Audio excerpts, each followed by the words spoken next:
이 픽업 트럭이 이렇게 승차감이 편하지 않아요. 대부분은 프레임 위에 캐빈이 올라가는 바디온 프레임 방식이라서 퉁퉁 튀면서 좀 불쾌하거든요.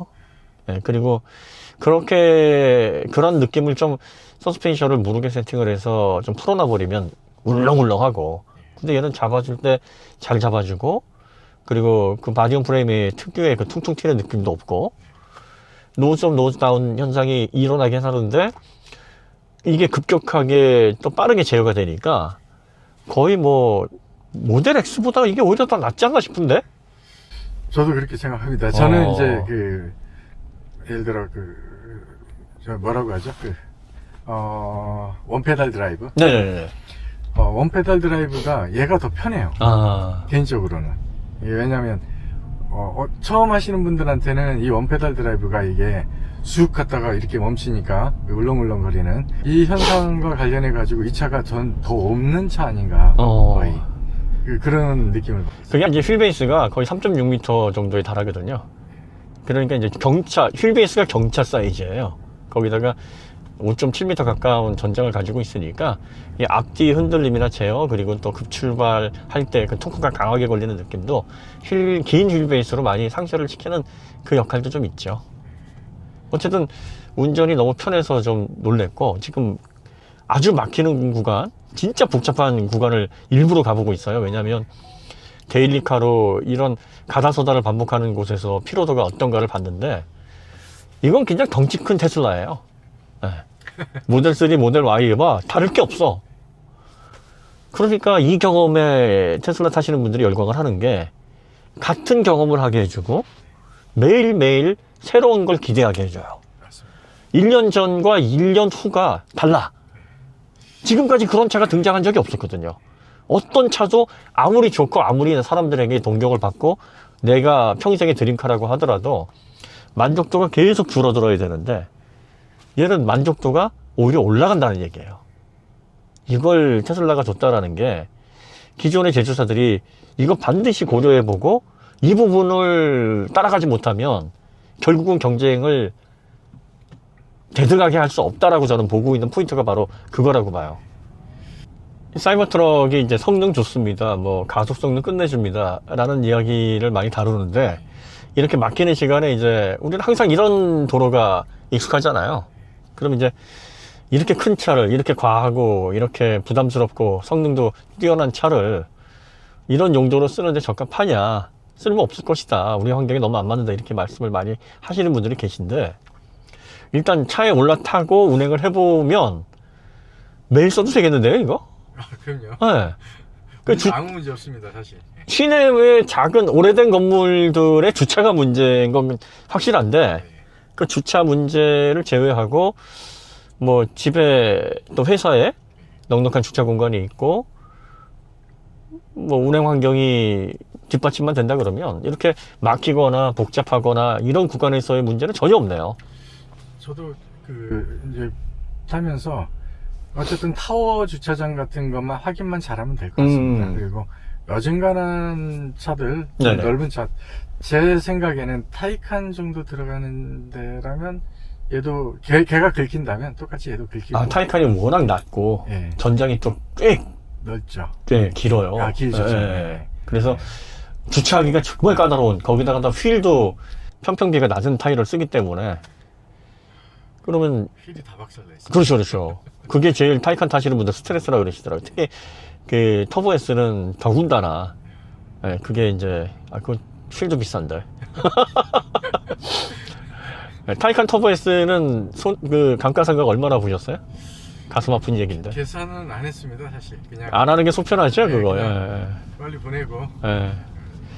타이칸이 시세가 그렇게 무너질 줄 누가 알았겠어요? 많이 무너졌어요. 팔 때 좀 제가 좀 충격이긴 했어요. 3억짜리 차가 얼마였더라? 1억 1000인가 2000인가? 그때 카톡 보내주셨죠. 네, 제가 충격 먹었다고 지금. 좀 충격이었어요.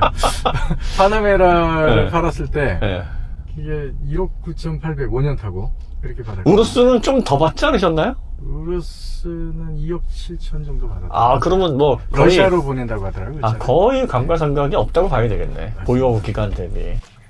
네, 아무튼 저도 이제 파는 거 도와주시는 분이 계시는데 네네. 되게 미안해 하시더라고요. 예. 아, 근데, 진짜, 이 차 같은 경우에는 뭐, 타이칸 터보 S 대비 1억 정도가 저렴하잖아요. 네. 그런데 만족도는 훨씬 더 높을 거로 보여집니다. 예. 그리고, 그렇게 생각이 듭니다. 하차감도 사실 이 정도면 어디 가서 안 빠지지 않나요? 다 쳐다볼 것 같은데? 조심해서 그 사람 없는 데서 내려야 될 것 네. 그리고 생각보다 이렇게 간결하게 디자인이나 내부 실내 구성도 잘 되어 있고, 이 차를 만약에 형편없다, 또 이거는 쓸모가 없다 이렇게 얘기하시는 분들은 이제 환경이 안 맞거나, 그렇죠. 또 너무 싸게 나온다고 했는데 비싸게 2배 가격이 올라서 화가 났거나, 뭐 이런 분들이시겠네요. 지금 그분들이 아마 좀 많이 속상하실 거예요. 네. 실제로. 네. 사실 가격이 제일 중요한데, 그 가격 가지고 뒤통수 친 거는 뭐 100번 잘못한 거죠. 예. 네. 또 수요층 자체에 그게 있었다면, 근데 만약에 네. 100만 대씩이나 팔리고 그러면 예약한 사람들 다 샀다 그러면 이거 난리 날 것 같은데. 아, 그렇죠. 예. 근데 그렇게 팔릴 만한 차도 사실 아니었고, 예. 그리고 이거는 우리나라 같이 주거 공동주택이 많은 국가에서는 뭐 큰 평수가 있고 뭐 큰 주상복합이다 그러면 충분히 수용 가능한데, 뭐 빌라라든지 아니면 오래된 지상에 주차장을 두고 있는 그런 막 좁은 그런 구축이라든지 하면 문제가 되긴 될 것 같아요. 그럴 것 같습니다. 예. 가도 될래나? 차가 그 에스컬레이터 아까 말씀하셨던 네, 에스컬레이드가 5.7m인데 비슷해요. 그러니까 이게 미국 관점에서 보면 그리 큰 차도 아니에요. 사실 시에라도 5.8m가 넘어요. 그보다 작은 거예요. 그리고 높이가 이게 176인가 그렇더라고요. 예, 180도 안 넘어요. 근데 각져 있다 보니까 거기에서 오는 위압감 때문에 더 커 보이는 거죠. 그리고 이 SUV 타이어 중에서는 완전히 이 타이어가 트레드가 굉장히 거대하게 이렇게 보이니까 거기에서 오는 위압감 때문에 그럴 겁니다. 실제로 저는 바로 적응이 되고, 그리고 지금 몰기가 너무 편해요. 이게 모델 3, 모델 Y하고 조작감이 거의 비슷하다는 게 전 진짜 그게 이 테슬라를 다시 평가하게 만드는 부분인 것 같아요. 어떻게 큰 차를 거의 같은 경험으로 만들어낼 수 있을까? 그러니까 많은 분들이 이거에 대해서 좀 가볍게 생각을 하는데, 실제로 그렇게 이렇게 5.7m 정도나 되고 3톤이 넘어가는 차와 그 절반의 무게, 절반까지는 아니죠. 한 1.7톤 정도 되니까 거의 절반이네요, 모델 3가. 예. 그리고 4.7m 정도밖에 안 되는 차와의 경험을 이렇게 비슷하게 만들 수 있을까도 진짜 놀라운 포인트예요. FSD만 되면은 가성비 진짜 대단하겠는데요. 뭐 진짜 FSD가 된다라고 믿고 네. 저는 이제 어쨌든 이 차를 FSD가 구매하게 됐습니다. 네, 사이버트럭 언제 열린다는 얘기는 들으셨어요? 뭐 올해라고 하는데 올해라고? 일론 머스크 그 타임을 적용. 아니 근데 테슬라가 워낙 기습 업데이트를 많이 하니까 이번에도 FSD 국내 상륙한다, 네. 시기는 모른다라고 하니까 에이 올해 넘기겠구만 했는데 갑자기 뭐 2주도 안 돼가지고 퍽 올렸잖아요. 예. 뭐 깜짝 쇼도 많이 하고 일단 그런 게 사실은 팬심을 더 자극하는 것 같아요. 뭔가 예상하지 못했을 때, 그리고 또 사람들의 예상대로 움직이지 않는 그 행보, 이런 것들이 이전에 우리가 늘 봐왔던 그런 기업가들하고 너무 다르니까 아무래도 그 사람에게 더 열광을 하는 게 아닌가 싶네요.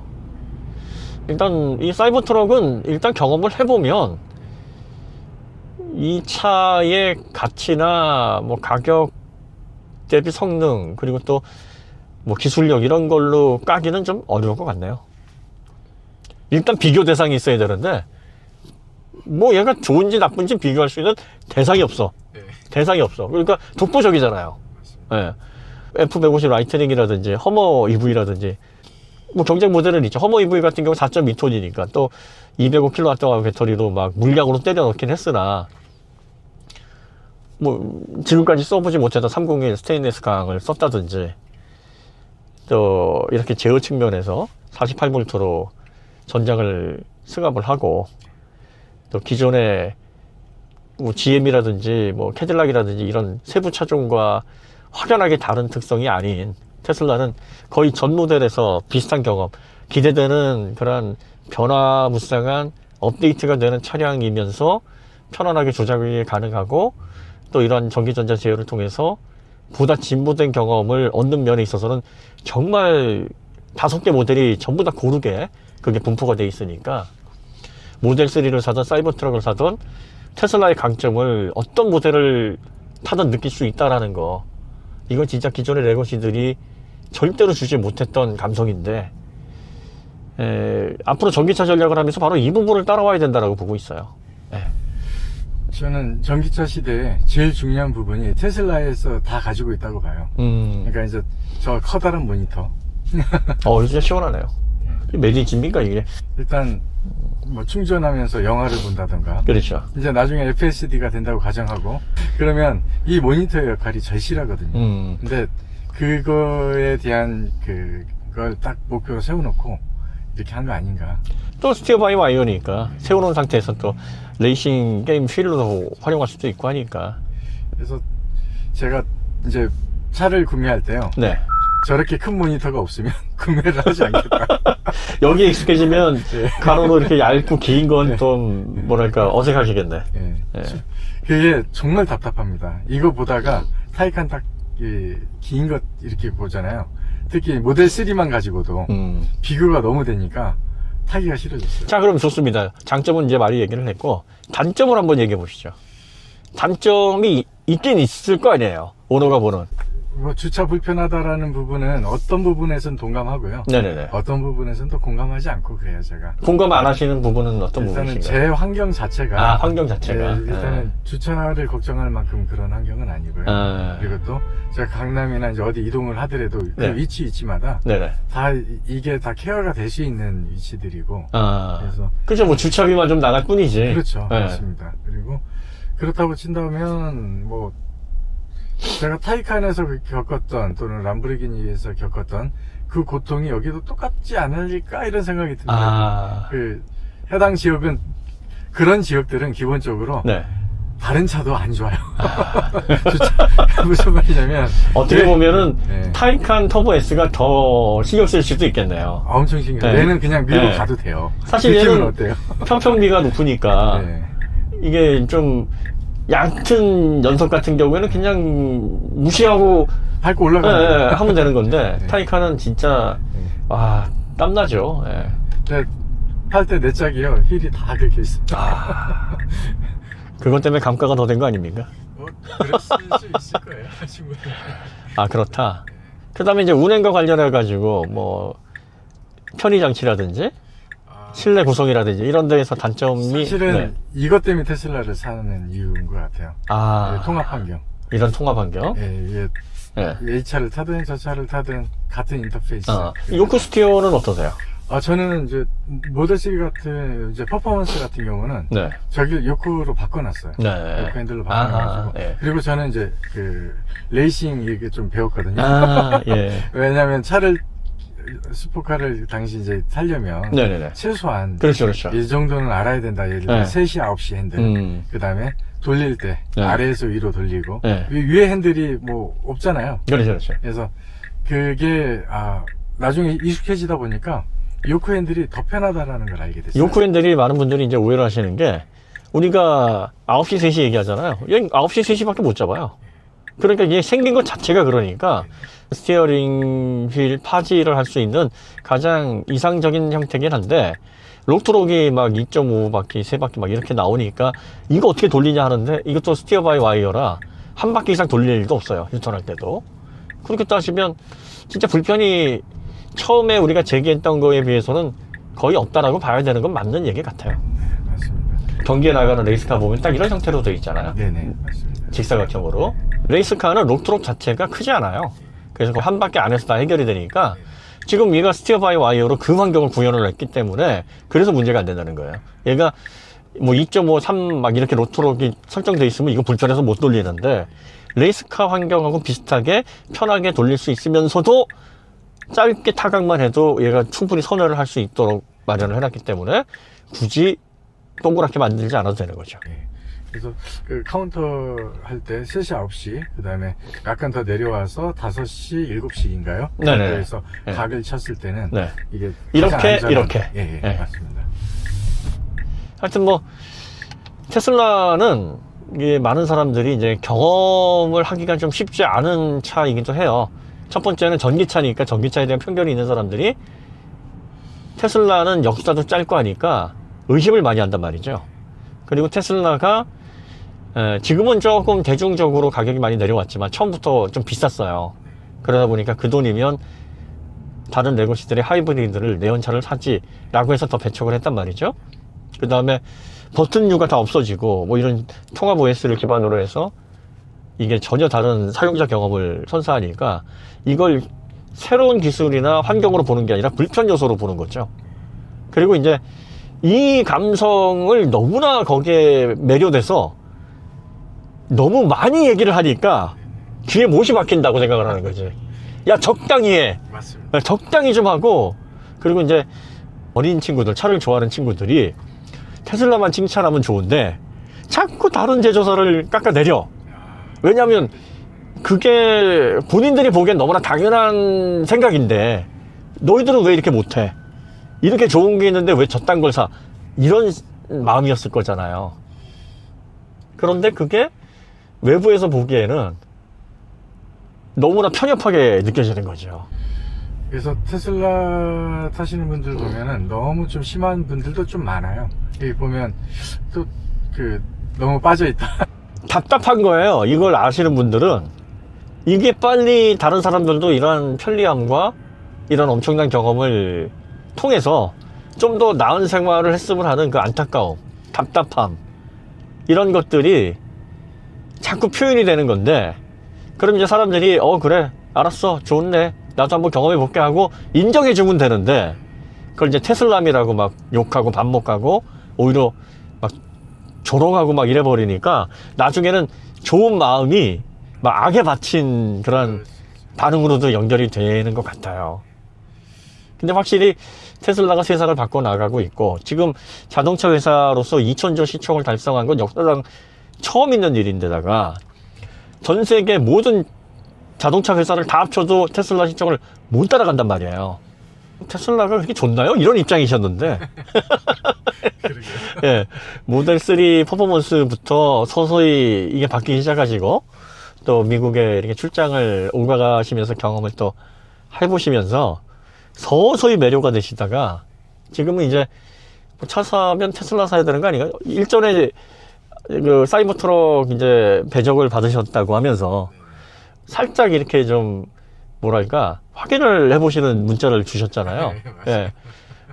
근데 이제 그 문자의 뉘앙스가 이거 이상 난 없는 것 같은데 네 생각은 어때? 이걸 확인해 보는 거지. 결정을 다 내려놓고.